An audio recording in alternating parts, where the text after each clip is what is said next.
Secular నా కొడుకులు ప్రతి ఒక్కరి వీడియో చూడండి. పశ్చిమ గోదావరి జిల్లా ఎవరి జిల్లా? క్రైస్తవుల జిల్లా. గుంటూరు ఎవరి జిల్లా? క్రైస్తవుల జిల్లా. బాపట్ల ఎవరి జిల్లా? క్రైస్తవుల జిల్లా. ఆంధ్రప్రదేశ్లో 2019లో ఎప్పుడైతే వైఎస్ఆర్సీపీ అధికారంలోకి రావడం జరిగిందో అప్పటి నుంచి ఆంధ్రప్రదేశ్లో కన్వర్షన్స్ మాఫియా చాలా పెరిగిపోయింది, విపరీతంగా పెరిగిపోయింది. మన హిందూ ధర్మంలో ఉన్న ప్రతి ఒక్కరిని కన్వర్షన్ చేయడానికి చాలా కూడా గ్రామాలలో ప్రచారం చేసి ఇందులో కూడా చాలా కన్వర్ట్ చేయడం జరిగింది. అందుకు వాడు ఈ విధంగా మాట్లాడుతున్నాడు.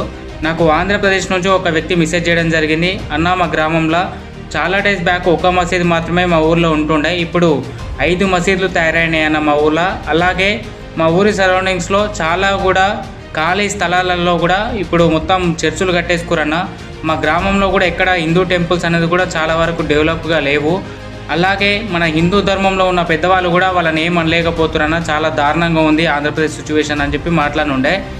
అలాగే ఆంధ్రప్రదేశ్లో కన్వర్షన్స్ మాఫియా జగన్మోహన్ రెడ్డి గారి యొక్క పీరియడ్లో ఏ విధంగా ఉంది అనేది ప్రతి ఒక్కరు కూడా గుర్తుంచుకోవాలి. అలాగే వైఎస్ఆర్సీపీ యొక్క సోషల్ మీడియా యాక్టివిస్ట్ అంట.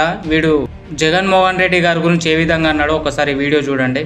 ఆయన చూడని రాజకీయం లేదు, ఆయన చేయని రౌడిజం లేదు. మరి వాడి అన్న మాటల్లోనే జగన్మోహన్ రెడ్డి గారు లీడరా లేకపోతే రౌడీయా మరి ఒక్కసారి కామెంట్ చేయండి. మొన్ననే ఒక సంఘటన జరిగింది. వైఎస్ఆర్సీపీ నాయకులు ఏ విధంగా మాట్లాడుతున్నారు, ఎంత నీచంగా మాట్లాడుతున్నారు, సీఎంని పట్టుకొని కూడా ఎంత మురికి మాటలు మాట్లాడుతున్నారు అనేది చూసుకోవాలి. అలాగే ఈ సమాజానికి మంచి మెసేజ్ ఇచ్చి ప్రజలను కాపాడాల్సిన నాయకులే ఈ విధంగా మాట్లాడితే మీరు ఇలాంటి నాయకుల పట్ల ఏమనుకుంటున్నారు అనేది ఒకసారి కామెంట్ చేయండి. జై శ్రీరామ్, జై హింద్, జై భారత్.